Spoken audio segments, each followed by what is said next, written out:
All well-constructed stories eventually reach their conclusion, the much-anticipated moment when all the threads are tied into a neat narrative bow.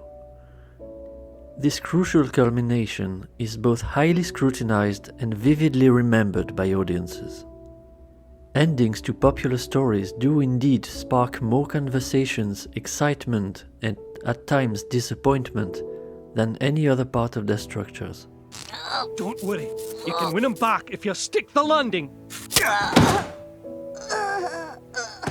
But why are we so focused on how stories end? And is it really more important than how they begin or unfold?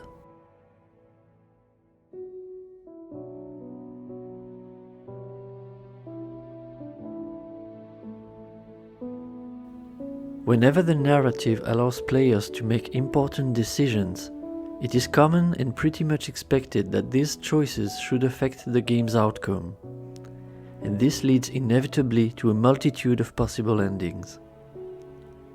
There is a strange obsession online with not only listing and detailing them, which is informational if nothing else, but also ranking them. The conclusion might then be dubbed good or bad, or even the best ending. But who decides which is which, and according to what criteria? Reducing the outcome of an entire narrative to good or bad is quite insulting, not only for the writers but also for storytelling as a whole. Why bother engaging in a narrative game if we are not going to give it more than a surface-level binary rating? A tragic ending may very well be satisfying, and depending on what's being told, even far more meaningful than sunshine and rainbows.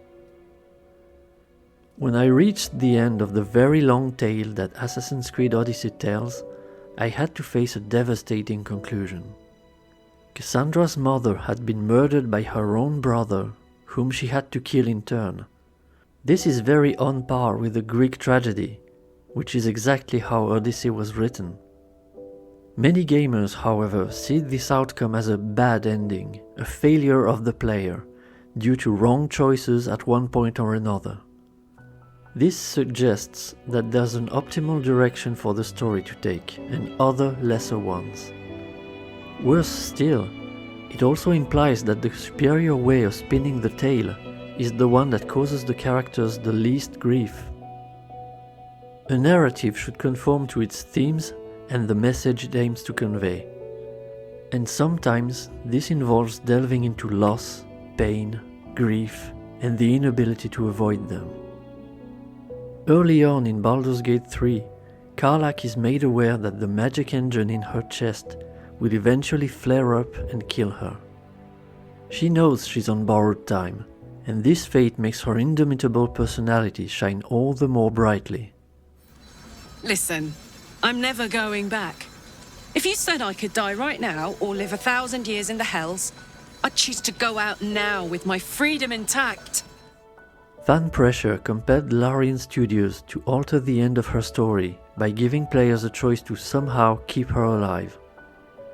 Karlach's tale is about facing death and dealing with an unfair situation. Off to the City of Judgment to waste into oblivion? Into the dirt to get eaten by maggots? Is that it for me? Is that fucking all? And you'll just keep going, won't you? Watching the stars, warming your hands on the campfire, dancing, eating, making fucking love all night. All of it, all of it! That's my reward for everything I suffered. That's why I survived 10 years of torment. The fighting, the clawing, the loneliness, the fucking loneliness. All of it so I could rot. Because the person I trusted the most gave me away to the devil. It hurts, precisely because of how good a story it is. Giving her a happy ending might not make her ordeal less painful as it unfolds, but it would make it retroactively less meaningful. This would also diminish the impact of the overall narrative and the message it's trying to convey.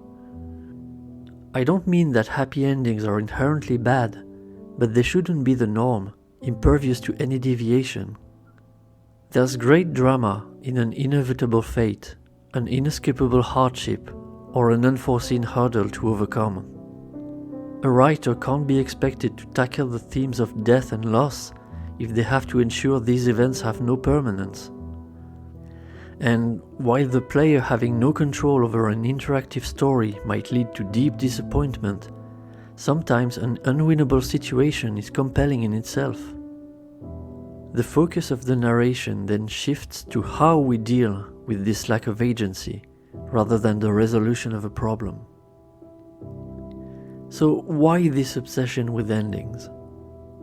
There's a psychological concept called the peak-end rule, coined by psychologists Barbara Fredrickson and Daniel Kahneman. The idea is that we remember our appreciation of an experience, or lack thereof, based primarily upon its high point and its conclusion. The rest of the event, as well as its duration, have less influence on our hindsight recollection than these two moments.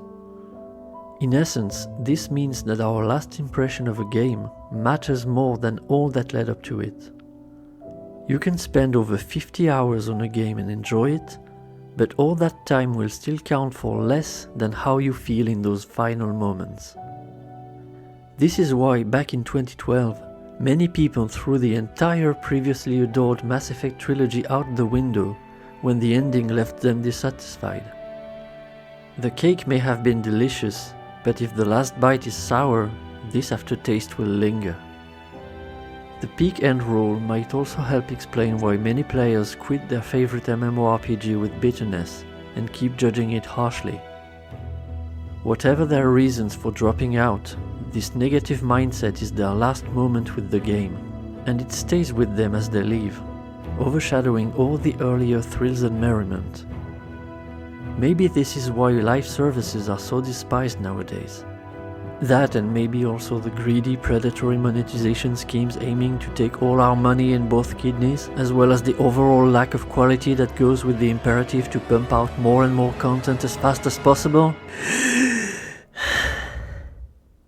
If a game tries to hold us longer than it should, the drawn-out experience will inevitably lead to a fatigue, and our enjoyment will dwindle until it reaches a low enough point for us to call it quits. Stay a while and get bored. Diablo 4 is great fun and its campaign is remarkable. It's a meticulously crafted experience that leans heavily on a solid ambience and well-interpreted themes, accompanied by gorgeous visuals based on Renaissance paintings, not to forget one of the best soundtracks ever composed.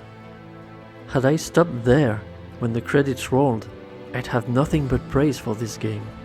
But I made the mistake of engaging with its endgame content, and the mind-numbing grind killed all the fun in a flash. Learning to appreciate things as they come is a lifelong endeavor. However, I believe there's a lot to be gained. The peak-end rule is inherent to our brains, but we can counteract it a little by being aware of it and reaching beyond surface impressions. More positivity probably wouldn't hurt either, even when it relates to appreciating a tragic conclusion. Sometimes just finishing a game we've deeply engaged with suffices to upset us significantly, but we shouldn't let this taint our impression of the overall playthrough. The end doesn't always justify the memes.